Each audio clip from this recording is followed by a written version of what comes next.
Jamaah sekalian, sallu ala Rasulillah.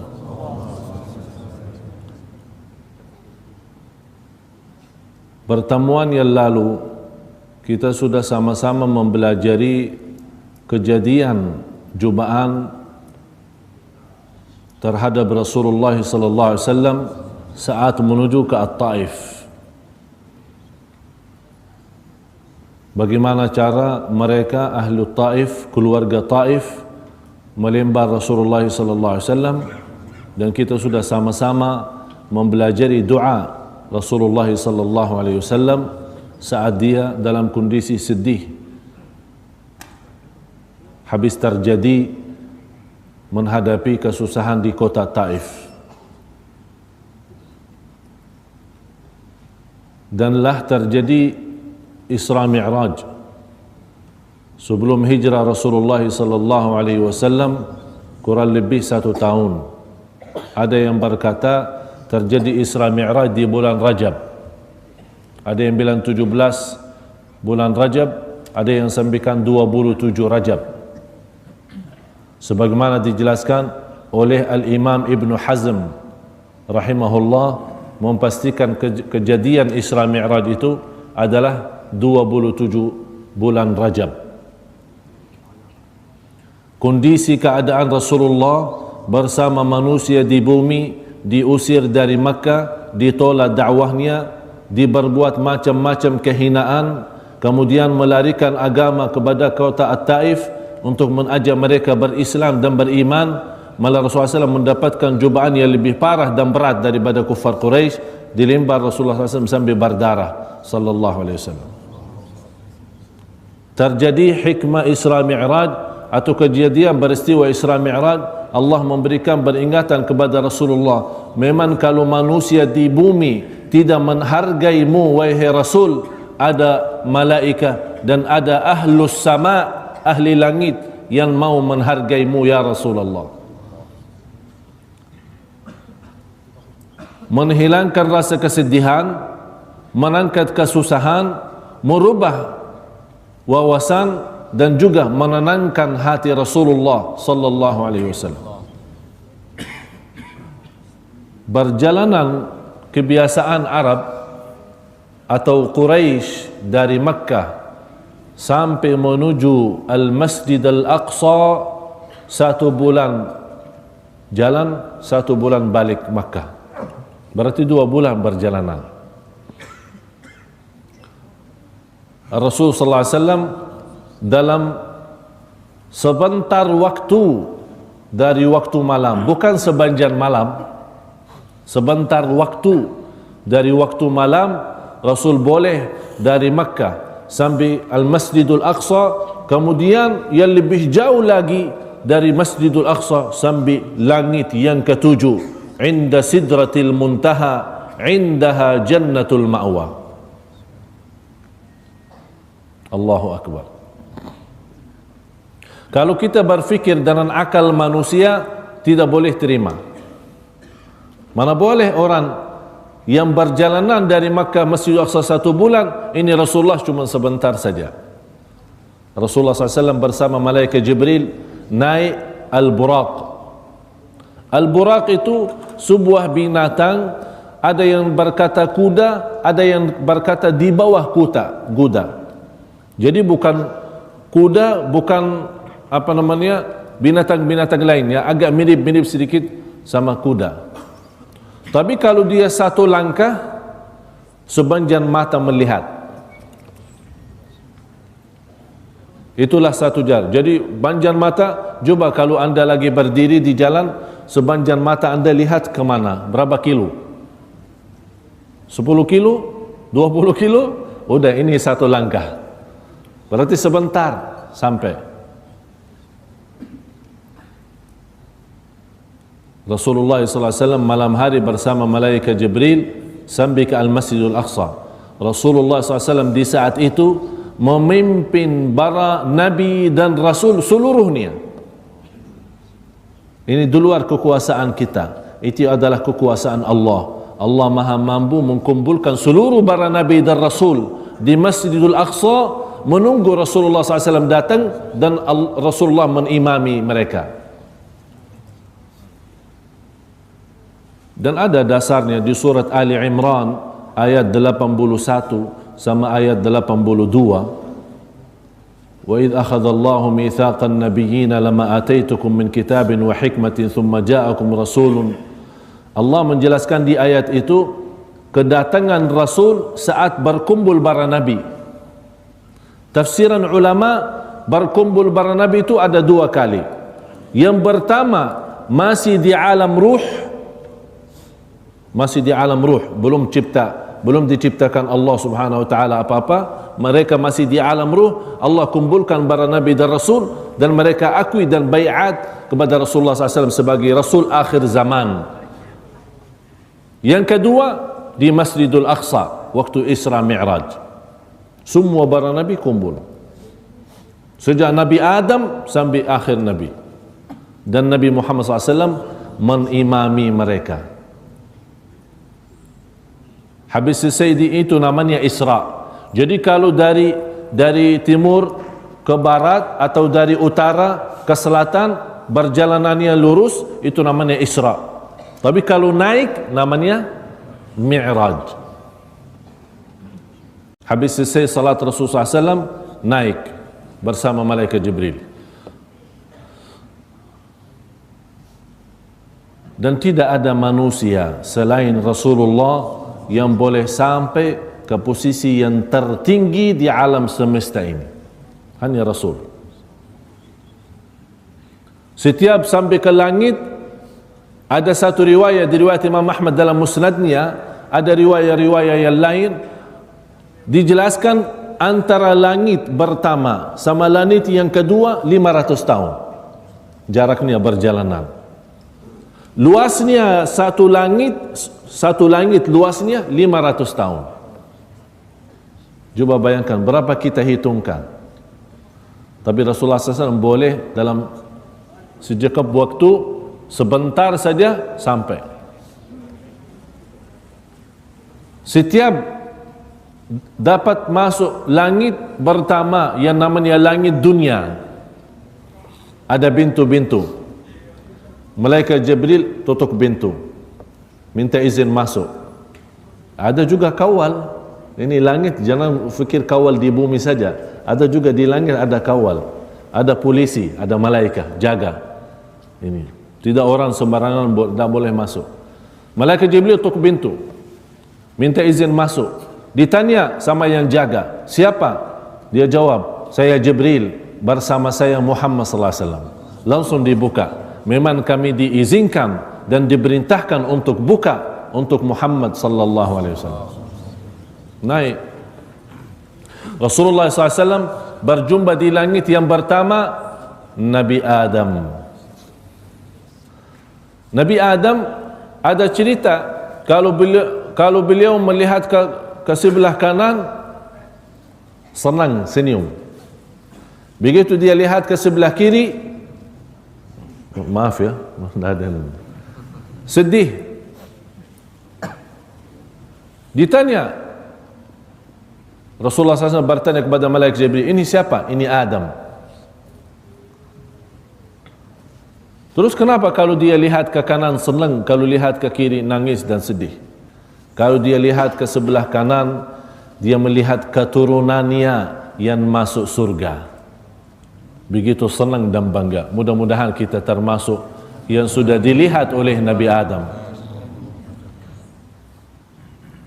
Kalau dia lihat ke sebelah kiri, melihat keturunan Nabi Adam yang sudah masuk neraka, na'udzubillah. Itu yang membuat beliau sedih dan nangis. Kemudian Rasulullah SAW mengucapkan Assalamu alaika. Malaikat Nabi Adam menjawab, wa alaikassalam ayyuhal abdus salih wan nabiyyus salih. Terus naik lagi. Langit yang kedua, jumpa di langit yang kedua Nabi Yahya dan Isa alaihi salam. Kemudian lanjut lagi, naik Rasulullah SAW ke langit yang ketiga. Jumpa di situ adalah Nabi Idris Ada riwayah Nabi Yusuf, dan lebih sah dan lebih kuat Nabi Yusuf di langit yang ketiga. Sampai kata Rasulullah SAW, luar biasa bersinar mukanya Nabi Yusuf. Kemudian naik Rasulullah SAW bersama malaikat Jibril sampai ke langit yang keempat. Jumpa di langit yang keempat Nabi Idris. Kemudian naik lagi ke langit yang kelima, ketemu Nabi Harun. Di langit yang keenam ketemu Nabi Musa. Begitu Nabi Musa berjumpa dengan Nabi Muhammad sallallahu alaihi wasallam, dan dia tahu inilah nabi akhir zaman, nabi yang terakhir. Nangis beliau. Ditanya kenapa nangis? Berkata beliau, karena ada seorang nabi datang sesudah aku, tapi umatnya lebih banyak masuk surga daripada umatku. Ini kata Nabi Musa. Memang lebih banyak jauh umat Nabi Muhammad SAW. Inilah salah satu kemuliaan umat yang terakhir di masa dan zaman, tapi umat yang pertama masuk surga Allah bersama Nabi Muhammad SAW. Naik lagi ke langit yang ketujuh, ketemu Nabi Ibrahim. Nabi Ibrahim lagi bersandar. Disandar apa? Al-Baitul Ma'mur. Al-Baitul Ma'mur macam Ka'bah. Posisinya Al-Baitul Ma'mur persis di atas Ka'bah. Rasul memberikan gambaran di Al-Baitul Ma'mur ada malaikat tawaf. Tidak pernah ada kosong, tidak pernah sepi. Setiap tawaf 70.000 malaikat. Yang sudah selesai tawaf, ini kan antri kan, sudah selesai tawaf gantian, ada malaikat baru. Yang sudah tawaf pertama tidak boleh dapat tawaf lagi sampai hari kiamat, karena masih banyak malaikat belum tawaf. Allahu Akbar. Allah Maha Kuasa, Allah Maha Agung. Allah punya banyak makhluk yang beribadah, Allah punya banyak makhluk yang berzikir, Allah punya banyak makhluk yang mengingatkan dan membesarkan, memuliakan dan mengagungkan Allah. Allah tidak perlu, sebenarnya tidak perlu kita. Kita yang memerlukan Allah. Oleh karena itu, manusia yang tidak beribadah kepada Allah, manusia yang tidak berzikir kepada Allah, manusia yang tidak bersujud karena Allah, manusia sombong. Ribuan malaikat mengagungkan Allah, membesarkan Allah subhanahu wa ta'ala. Habis itu malaikat Jibril menserahkan Nabi Muhammad SAW sendiri naik. Kata Nabi Muhammad SAW, ikut sama saya, temanin sampai ke atas. Kata malaikat Jibril, "Lau tajawaztu lahtaraktu, walau tajawazta lahtarakta." Kalau saya lewati lagi, saya akan terbakar. Kata malaikat Jibril. Karena sudah menyampai batas cahaya Allah di situ ada. Jadi kalau malaikat Jibril mau tembus ke sana, tak boleh. Boleh terbakar langsung. Tapi Nabi Muhammad SAW, karena beliau juga cahaya dan tercampur dengan cahaya Allah, boleh tembus dan boleh lewat.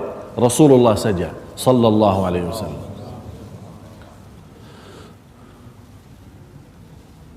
Di situ begitu Nabi Muhammad sallallahu alaihi wasallam naik, mengucapkan apa? Ucapkan assalamualaikum. Kalau kita jumpa orang bilang assalamualaikum kan, dia jawab waalaikumsalam. Tapi ini Nabi Muhammad jumpa Allah terus mengucapkan apa? Kalau bilang assalamualaikum, Allah assalam, Allah assalam kan? Bagaimana boleh kita bilang assalamualaikum ya Allah? Rasulullah SAW membawa, Allah ilhamkan, Allah memberikan kepada Nabi kita ilham, membawa salam kepada Allah yang sangat agung. At-tahiyyatu al-mubarakatu at-tayyibatu as-salawatu az-zakiyatu lillahi rabbil alamin. Akhirnya menjadi sunnah kita, kalau lagi salat baca tahiyat. Ada 7 riwayat tahiyat, 7 macam riwayat. Dan salawat Ibrahimiyah di tahiyat kita ada 6 riwayat. Ada bermacam bedaan. Rasulullah sallallahu alaihi wasallam habis mengucapkan at-tahiyyatul mubarakatut thayyibatu's salawatu lillahi rabbil alamin. Allah jawab, assalamu alayka ayyuhan nabiyyu wa rahmatullahi wa barakatuh. Begitu Rasulullah mendengar jawaban dari Allah, langsung ingat kita. Dia tidak mau hanya dia sendiri saja mendapatkan barakah dan aman dari Allah, dia harap juga umatnya. Assalamu alayna wa ala ibadillahi salihin. Untukku dan untuk orang salih di antara umatku. Allahumma salli wa sallim wa barik alaihi. Sampai di saat itu Rasulullah masih ingat kita, tapi kita terus lupa. Rasulullah satu orang memfikirkan miliaran umatnya, tapi miliaran umatnya belum mampu memfikirkan satu orang. Wala haula wala quwwata illa billah. Sedih bila saatnya kita menjadikan Rasulullah bangga terhadap kita. Sudah banyak kecewa Rasulullah. Saya yakin kalau Rasulullah melihat kondisi dan keadaan umat saat ini, pasti kita malu terhadap Rasulullah, apalagi terhadap Allah. Wala haula wala quwwata illa billah. Salat kita, muamalah kita, akhlak kita, banyak yang sudah cukup kacau, hancur. Tapi Rasulullah tetap masih sayang sama kita. Terus selalu mendoakan kita, selalu berjuang untuk kita. Di situ Allah berintahkan, ini untukmu dan umatmu, salat 50. Rasulullah orangnya pemalu, punya sifat haya, malu. Kalau sudah diperintahkan langsung sami'na wa ta'na, tidak bagi nawar-nawar. Turun di langit yang ke-6 ketemu Nabi Musa. Apa? Sudah 50. 50 apa? 50 salat. Nabi Muhammad balik lagi, umatmu tidak akan mampu 50. Seolah-olah Nabi Musa tahu kita, karena dia sudah banyak cubaan sama umatnya Bani Israel. Oleh karena itu dia punya gambaran umat Nabi Muhammad macam itulah, tidak beda jauh. Minta dikuranin, minta diskon. Naik lagi Nabi Muhammad SAW, dikuranin. Ada satu riwayat dikurani 5, ada satu riwayat dikurani 10, sampai menjadi 5 waktu salat. Turun Nabi Muhammad, ditanya Nabi Musa. Nabi Musa orangnya suka tanya, sama Allah saja suka tanya, apalagi sama Nabi Muhammad. Langsung datang, sudah gimana? Sudah 5. Nabi Muhammad naik lagi, minta dikuranin. Umatmu 5 saja belum mampu. Masya Allah. Nabi Musa tahu 5 waktu saja sekarang umat Islam belum beres. 5 saja belum beres. Saya jumpa satu orang, saya bertanya ajak salat maghrib, dia bilang saya cuma salat 3 waktu. Apa itu? Salat Idul Adha, Idul Fitri sama Jumat. La haula wala quwwata illa billah. Ini umat Nabi Muhammad sallallahu alaihi wasallam. Habis itu Nabi Muhammad sallallahu alaihi wasallam basrah dan menerima keadaan dan perintah Allah Subhanahu wa taala. Langsung Allah memanggil, inilah faridatku, ini farduku, perintahku, diberikan untuk umatmu 5 salat dilaksanakan, tapi pahalanya tetap menjadi 50. Allahu Akbar. Luar biasa.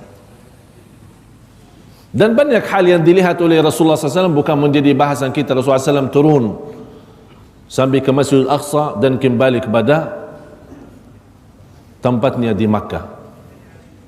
Dalam waktu semuanya ini terjadi dalam waktu sebentar saja. Ketemu Quraisy, terbawa berita Rasulullah sudah Isra. Rasul itu belum cerita Mi'raj. Rasul hanya cerita Isra sama Quraisy, tidak percaya. Bagaimana kalau Rasul cerita Mi'raj juga? Langsung mereka, kita terus kalau mau ke Masjidil Aqsa 1 bulan. Oh ini sebentar. Coba ditanya, datang Abu Jahal, datang semua Quraisy. Ini kita tanya ini. Ini beriksa Rasulullah jujur atau tidak. Tolong kasih gambaran Masjidil Aqsa, bagaimana bentuk Masjidil Aqsa. Kan Rasulullah kan pergi ke sana sebentar, tidak sampai jalan-jalan pusing-pusing dalam masjid, lihat ini, lihat berapa cendela, berapa tiang, berapa ini. Kadang-kadang kita yang sering dah masuk masjid belum tahu berapa lampu, berapa tiang, betul kan? Apalagi Rasul punya tugas, ditanya sama Rasulullah. Rasulullah macam mana boleh jawab? Allah perintahkan malaikat Jibril, bawalah gambaran Masjidul Aqsa. Rasulullah boleh tengok dan beritahu Quraisy. Oh, ada pintu kanan. Oh, lihat. Terima kasih malaikat Jibril. Langsung dikasih tahu semua. Terbuka hijab, dikasih tahu. Sambil kufar Quraisy, oh benar ini cerita. Tapi tidak mau beriman.